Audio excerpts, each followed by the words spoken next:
www.jamiamadiniyajadid.org. WhatsApp group number +92 333 424 9302. الحمدللہ رب العالمین والصلاة والسلام على خیر خلقہ سیدنا و مولانا محمد وآلہ واصحابہ اجمعین، اما بعد۔ حضرت علی، سیدنا حضرت علی کرم اللہ وجہہ ایک روایت نقل فرما رہے ہیں کہ آقا نامدار صلی اللہ علیہ وسلم نے فرمایا ہے، ان اللہ یحب العبد المؤمن، اللہ تعالی مومن بندے سے محبت کرتے ہیں۔ تو محبت تو اللہ کو مومن سے ہی ہوگی، کافر سے نہیں۔ کافر پر اللہ کا غضب، وہ ایسی چیزیں کرتا ہے جس کی وجہ سے اس کا غضب متوجہ ہوتا ہے، اس کا قہر متوجہ ہوتا ہے۔ لیکن مومن کی طرف اللہ کی محبت صفت ہے، رحمت کی، وہ خاص متوجہ ہوتی ہے، اس سے محبت کرتی ہے، اللہ تعالی محبت کرتے ہیں۔ لیکن یہاں پر کون سے مومن کا ذکر ہے جو حضرت علی نقل فرما رہے ہیں؟ المفتن، اس مومن سے جو کسی مبتلا ہو جائے آزمائش میں، مصیبتوں میں، جو اس میں مبتلا ہو، کسی مصیبت میں، کسی آزمائش میں، چاہے وہ مصیبت مال کی شکل میں ہو، چاہے وہ مصیبت بیماری کی شکل میں ہو، اور انفرادی حیثیت سے ہو، کسی ایک آدمی پر آ گئی، یا ایک گھرانے پر آ گئی، چند لوگوں پر آ گئی، یا اجتماعی حیثیت سے ہو، پورے ملک پر آ جائے، ملکوں پر آ جائے، بر اعظموں پر آ جائے، تو مومن تو ہر جگہ ہوتا ہے۔ تو وہ جب آزمائش میں مبتلا ہو، اور اس ابتلا میں آگے جو بات آ رہی ہے، اہم بات وہ آ رہی ہے کہ التواب، کہ اس میں وہ اپنی خطاؤں سے توبہ کر لے، اللہ سے، اپنی گناہوں سے، اپنی خطاؤں سے، اپنی نافرمانیوں سے اور اپنی سرکشیوں سے جب وہ توبہ کرے گا تو اللہ اس پہ سے محبت کرتے ہیں، یعنی اللہ تعالیٰ اس پر اپنی رحمت متوجہ کریں گے اور اس کی دستگیری فرمائیں گے، اس آزمائش سے اس کو نکالیں گے۔ زندہ رہے گا تو بھی اس سے نکلنے کے بعد اسے عافیت نصیب ہوگی، اور اگر وہ مر گیا اس میں تو اس کو مغفرت کی نعمت عطا ہوگی۔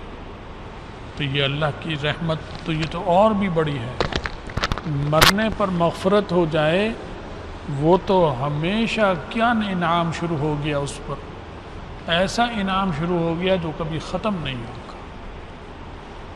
اور زندہ جو اس مصیبت سے نکل گیا، اس پر تو جب تک زندہ ہے انعام ہے، مرنے کے بعد تو تب ہوگا جب ایمان پر خاتمہ ہو، وہ تو ابھی پتہ نہیں کہ خاتمہ کس طرح ہونا ہے، تو اللہ کو پتہ ہے۔ اگر اللہ نے خاتمہ ایمان پر نصیب کر دیا تو پھر اسے آخرت کا بھی ملے گا۔ لیکن ایک تو بندہ مومن ہو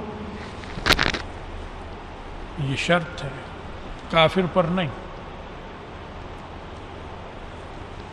عیسائی پر نہیں، یہودی سے نہیں، مجوسی سے، مشرک سے، قادیانی سے، مرزائی، احمدی، یہ تینوں ایک ہی گمراہ اور کافر فرقے کا نام ہے، مرتد فرقے کا نام ہے، اس پر نہیں۔ تو آزمائش آئے، پھر یہ توبہ کرے۔ توبہ تو کافر بھی کرتا ہے، جب مصیبت میں پھنستا ہے تو وہ بھی کہتا ہے توبہ کرو، چرچ میں جاؤ۔ یہودی بھی کہتا ہے کہ جو ہمارا ان کا عبادت خانہ اس میں جاؤ، ہندو بھی کہے گا مندر میں جاؤ، لیکن وہ توبہ قبول نہیں، وہ توبہ نہیں، وہ کفر ہی ہے، وہ ان کا جانا وہ بھی کفر ہے، کیونکہ اسلام میں تو وہ داخل ہوا ہی نہیں، وہ تو حالت کفر کے جو جیسے اعمال ہیں ویسے ہی وہ بھی ہو رہے ہیں۔ قادیانی مسجد میں جائے، نمازیں پڑھے، چوری چھپے حج عمرے پہ چلا جائے، کوئی فائدہ نہیں۔ التواب وہ مومن جو آزمائش آئے تو اس سے توبہ کرے، رجوع کرے گناہوں پہ اللہ تعالیٰ سے، سچی توبہ یعنی عملی توبہ۔ تو یہ جو دور چل رہا ہے جس سے ہم گزر رہے ہیں، یہ ایک عالمی وبا آئی ہے پورے عالم پہ۔ اس طرح کی وبا شاید ہی تاریخ میں کوئی آئی ہو پورے عالم پر، جیسے حضرت نوح علیہ السلام کا عذاب جو ان پر آیا تھا، ان کی قوم پر، وہ جہاں جہاں تھے سب کافروں کو لپیٹ میں لیا جہاں جہاں تھے۔ اس حساب سے وہ بھی عالمی تھا، لیکن اس میں مومنوں کو بچایا اللہ نے، کیونکہ وہ تواب بھی تھے، مومن بھی تھے، نبی کے فرما بردار اور نبی کی معیت بھی نصیب تھی، تو وہ بچ گئے۔ تو وہ مومن بچے گا جو تواب ہوگا۔ یہ بھی پتہ چلا جو تواب نہیں ہے اس کے لیے یہ بشارت نہیں ہے۔ اور تواب کا مطلب توبہ توبہ کہہ دینا زبان سے یہ نہیں، استغفر اللہ کہنا یہ نہیں، بلکہ کس چیز پہ توبہ کر رہا ہے؟ وہ گناہ ہی ہے جس پہ کر رہا ہے، وہ گناہ چھوڑے، اس گناہ کو ترک کرے تو یہ تواب شمار ہوگا۔ اگر گناہ چل رہا ہے اور توبہ کر رہا ہے تواب نہیں ہے۔ داڑھی منڈا رہا ہے روزانہ تواب نہیں ہے۔ رشوت دفتروں میں لے رہا ہے روزانہ تواب نہیں ہے۔ جج اللہ اور رسول کے بنائے ہوئے قانون کے خلاف عدالتوں میں بیٹھ کر فیصلے کر رہے ہیں اور دے رہے ہیں تواب نہیں ہے وہ جج۔ جو وکیل اسی قانون کے تحت کام میں لگے ہوئے ہیں اور پیسہ بنانے کے معاملے میں لگے ہوئے ہیں، چاہے وہ تہجد پڑھ رہے ہوں، چاہے کچھ کر رہے ہوں، وہ تواب نہیں ہے، وہ اللہ اور رسول کے خلاف میدان عمل میں اترا ہوا ہے۔ اب وارڈ کرونا کا جو وارڈ ہے، اس وارڈ میں جو داڑھی مونڈا مریض ہے وہ داڑھی منڈوا رہا ہے، وہاں وارڈ میں بھی منڈواتا ہے، یا مونڈتا ہے یا منڈواتا ہے۔ ڈاکٹر جو وہاں علاج کرنے آ رہے ہیں، ہسپتال کا عملہ، ڈاکٹر روزانہ جو داڑھی مونڈا ہوا ہے وہ صبح کو نافرمانی کر کر آتا ہے اللہ کی، داڑھی مونڈ کر، جو گناہ کبیرہ اور حرام گناہ ہے وہ کر کر آ رہا ہے۔ جو صدر ہیں، وزیر اعظم ہے، جو بیوروکریٹس ہے، سول یا فوج کے جرنیل، توبہ توبہ سب کر رہے ہیں لیکن ساتھ داڑھی بھی مونڈ رہے ہیں۔ داڑھی مونڈ کر آتا ہے کہ چہرہ برا لگ رہا ہے، ایسے کیسے جاؤں، چہرہ صاف کرے گا، اسے صفائی کہتا ہے داڑھی مونڈنے کو، الیاذ باللہ۔ اور اندر جسم چاہے خراب ہو اس کی پرواہ نہیں، وہ روزانہ صاف نہیں کرے گا، وہ ہفتے میں بھی صاف کوئی کرتا ہے۔ ہسپتالوں میں جو مریض داخل ہیں وہ صفائی اپنی اندرونی نہیں کر سکتے، لیکن داڑھی منڈوا رہا ہے باقاعدگی سے۔ اب اللہ تعالیٰ کی محبت کیسے اس کی طرف متوجہ ہوگی؟ تو اس طرح کی نافرمانی کرنے والا جو عملہ عورتوں کا ہے، یا جو عورتیں بے پرد ہیں، چاہے وہ مائیں ہیں، چاہے بیٹیاں، چاہے بہنیں، وہ ویسے ہی بے پرد ہیں، اب بھی توبہ بھی کر رہی ہیں، نماز بھی پڑھ رہی ہیں، وظیفے بھی پڑھ رہی ہیں، لیکن ڈٹی ہوئی ہیں بے پردگی پر۔ بازاروں میں بے پرد ہو کر جائے گی، بھائی پردے کو کہے تو منظور نہیں ہے، باپ کہے تو منظور نہیں ہے، اور شوہر جو ہے وہ اس بے پرد کو لے کر خوشی خوشی جاتا ہے۔ بھائی اور بیٹے اپنی ماں اور بہنوں کو بے پرد لے کر جاتے ہیں خوشی سے۔ ایک ایسا آدمی بھی ہوتا ہے جو لے جا رہا ہے لیکن دل میں ان سے اس معاملے پر ناراض ہے اور انہیں کہتا رہتا ہے، وہ اس میں شامل نہیں ہوگا اس گناہ میں، لیکن وہ بھائی اور وہ باپ، وہ دادے، وہ دادیاں، وہ عورتیں سب اس گناہ میں شامل ہیں، جو اس کو برا نہیں سمجھ رہے اس کی بے پردگی کو، کیونکہ بالکل صریح حرام گناہ کبیرہ ہے۔ داڑھی موڑنا گناہ کبیرہ اور صریح حرام۔ تو پورا معاشرہ، چند افراد نہیں، اس وقت 2 ارب سے زیادہ مسلمانوں کی آبادی ہے، لیکن شاید پورے 1 کروڑ افراد بھی نہیں ہوں گے جو داڑھی رکھتے ہوں گے، اس سے کم ہی ہوں گے، مشکل سے ہوں گے تو 1 کروڑ افراد ہوں گے جنہوں نے داڑھی رکھی ہے، باقی داڑھی موڑ رہے ہیں۔ کافروں کی، ہندوؤں کی، یہودیوں کی نقل اتار رہے ہیں، ان کے طریقے پر زندگی گزار رہے ہیں۔ تو مطلب یہ ہوا کہ توبہ نہیں کر رہے۔ جب توبہ نہیں کریں گے تو پھر اللہ تعالیٰ کا غصہ بڑھے گا، خدا نہ اللہ بچائے۔ کورونا تو کچھ نہیں اس سے بڑی، پھر ایک مصیبت ٹلتی ہے دوسری آتی ہے، وہ جاتی ہے تیسری آتی ہے، اور یہ دور دجالی دور ہے، قرب قیامت کا ہے۔ اللہ تعالیٰ کا غصہ ظاہر باہر ہے اس میں، ہم پر بھی، ہم جو بیان کر رہے ہیں، درس دے رہے ہیں، نصیحت کر رہے ہیں، ہم خود بہت بڑے بدعمل بھی ہیں، ہمارے اندر بہت ساری خرابیاں ہیں، ہم میں، طبقہ علماء میں، پیروں میں بہت خامیاں۔ تو کیا یہ اللہ کے غصے کو نہیں دعوت دیں گی یہ چیزیں؟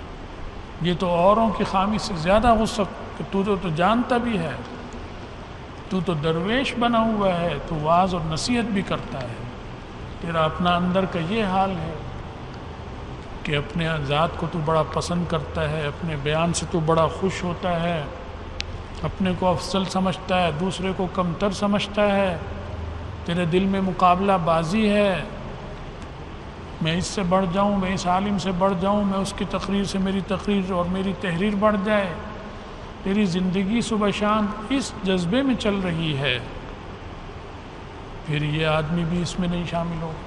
اللہ تو بڑا بے نیاز ہے، اسے مولویوں کی ضرورت نہیں ہے، اسے علماء کی، ولیوں کی کوئی ضرورت نہیں ہے، وہ تو اللہ میں ہر حال میں ہے۔ کوئی عالم ہو تو وہ اللہ، اور نہ ہو تو بھی وہی اللہ۔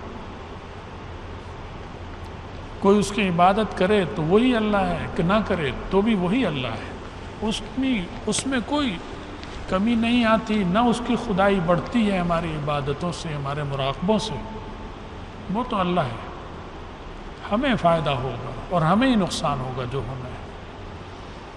تو اجتماعی توبہ اور ہر طبقے کو توبہ کی طرف متوجہ ہونا چاہیے۔ وکیل باز آ جائیں، اللہ اور رسول کا جو قانون ملک میں نافذ ہے اس کے خلاف وکلا تحریک چلائیں اور اخلاص سے چلائیں، گزشتہ کی معافی مانگ کر۔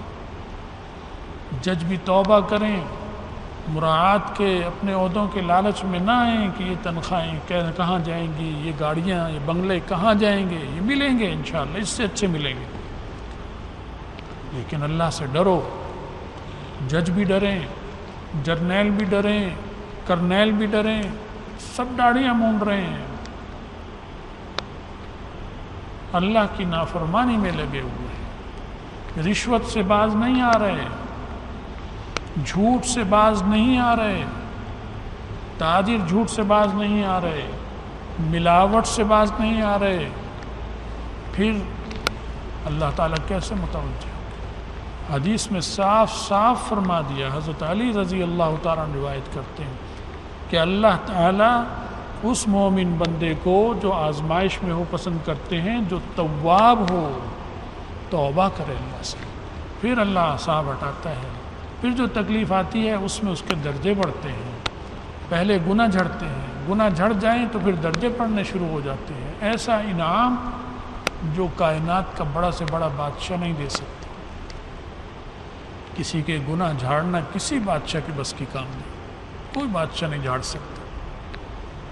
گناہ معاف کرنا، درجے بلند کرنا کوئی بادشاہ نہیں کر سکتا، کوئی قطب ولی غوث بھی نہیں کر سکتا، اپنے درجے بلند نہیں کر سکتا، اپنے گناہ نہیں، اللہ سے جھڑوا سکتا ہے اور اللہ ہی سے درخواست کر سکتا ہے کہ میرے درجہ بڑھا، میرا گناہ معاف کر۔ خود سے کچھ کرے یہ نہیں کر سکتا، اللہ بڑا بے نیاز ہے۔ اس معاملے کو جو چل رہا ہے اسے بھائی معمولی نہ سمجھو۔ یہ عورتیں باز آ جائیں، موبائل سے باز آ جائیں، ننگی فلموں سے، ان پر پیغام رسانیوں سے، ان پر کھیلوں سے، ان پر گیموں سے باز آ جاؤ، باز آ جاؤ، توبہ کرو اللہ سے۔ اللہ کی رحمت بھی بڑی وسیع ہے، اس کا قہر بھی بڑا زبردست ہے، اسے کچھ پرواہ نہیں۔ تو بھائی اللہ سے سچی توبہ کرو، موبائل سے باز آ جاؤ، لڑکے باز آ جائیں، لڑکیاں باز آ جائیں، اللہ کے ڈر سے باز آئیں، ابا کے ڈر سے باز نہ آئیں، اس سے فائدہ نہیں ہوگا۔ اللہ کے ڈر سے باز آ جاؤ، داڑھی مونڈنے سے باز آ جاؤ، نمازیں بھی پڑھ رہے ہو، داڑھیاں بھی مونڈ رہے ہو، ہسپتالوں میں بیمار پڑے ہو اور داڑھی مونڈنے سے باز نہیں آتے، کہتے ہیں میرا آج شیو نہیں ہوا، بیٹے کو کہتا ہے شیو کراؤ میرا۔ کیسا بد نصیب بیٹا ہے کہ اپنے باپ کی داڑھی منڈواتا ہے، اس کو جہنم کے آسان کرتا ہے راستہ اس کا، یہ بیٹا ہے۔ کیسا بد نصیب باپ ہے جو بیٹے کی داڑھی منڈوانے کے لیے نائی کو بلاتا ہے، اپنے لیے بھی جہنم کا دروازہ کھول رہا ہے، اپنے بیٹے کے لیے بھی کھول رہا ہے۔ یہ بیٹا باپ کا رشتہ نہیں، یہ دشمنی کا رشتہ ہو گیا۔ بھائی مجھے بھی بہت ضرورت ہے اللہ سے سچی توبہ کی، آپ کو بھی ضرورت ہے، سب کو ضرورت ہے۔ باز آ جاؤ، اللہ تعالیٰ بہت بے نیاز ہے، اب بھی باز آ جاؤ، بہت وقت ہے۔ لیکن آگے والے حالات یہ لکھ لو، احادیث کی روشنی میں جو صورتحال آ رہی ہے، کل کا دن آج سے زیادہ بدتر ہوگا، چاہے آپ کے لیڈر کچھ بھی کہتے رہے، چاہے ملکی لیڈر، چاہے عالمی لیڈر۔ ان لیڈروں کی بات ہماری بات سے زیادہ مضبوط نہیں ہوگی، کیونکہ ہم ایسے لیڈر کی بات نقل کر رہے ہیں اور اس کی روشنی میں بات بتا رہے ہیں جس کا نام حضرت محمد رسول اللہ صلی اللہ علیہ وسلم۔ ان کا تبصرہ، ان کا تجزیہ، ان کی پیشن گوئی، ان کی سیاسی پیشن گوئی، جنگی پیشن گوئی، زمینی اور آسمانی پیشن گوئی پتھر پہ لکیر ہے، وہ غلط نہیں ہو سکتی۔ اس کی روشنی میں ہم آپ سے بات کر رہے ہیں، اپنی طرف سے کچھ نہیں کر رہے۔ ان حکمرانوں کو چھوڑ دو، ان کے دھوکے میں مت آؤ، یہ دھوکے میں پڑے ہوئے ہیں، تمہیں بھی دھوکے میں ڈالیں گے۔ چاہے یہ حکمران ہوں، چاہے سابقہ حکمران ہوں، چاہے آنے والے حکمران، جو بھی نافرمان فاسق فاجر حکمران ہے وہ ہمارا، آپ کا اور خود اپنا سب کا دشمن ہے، دوست نہیں ہے۔ تو عرب اور عجم سب کے لیے یہ بات عرض کر رہا ہوں، صرف پاکستان کے حکمران، پاکستان کے جرنیلوں کے لیے نہیں، پورے عالم اسلام کے جرنیلوں کا، کرنیلوں کا، سیاسی قیادت کا یہی حال ہے۔